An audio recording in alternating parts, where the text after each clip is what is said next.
কক্সবাজারের টেকনাফে বাংলাদেশ নৌবাহিনীর বিশেষ অভিযানে বিদেশি আগ্নেয়াস্ত্র, গোলাবারুদ এবং বিপুল পরিমাণ ইয়াবা জব্দ করা হয়েছে।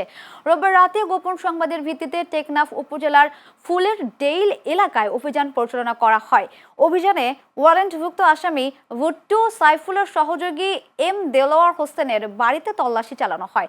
তল্লাশিতে 2টি G3 রাইফেল, একটি MA1 রাইফেল, 8টি ম্যাগাজিন, 190 রাউন্ড তাজা গুলি এবং 10 রাউন্ড খালি কার্তুজ উদ্ধার করা হয়। একই সঙ্গে পাচারের উদ্দেশ্যে মজুত রাখা 28,000 পিস ইয়াবা জব্দ করা হয়।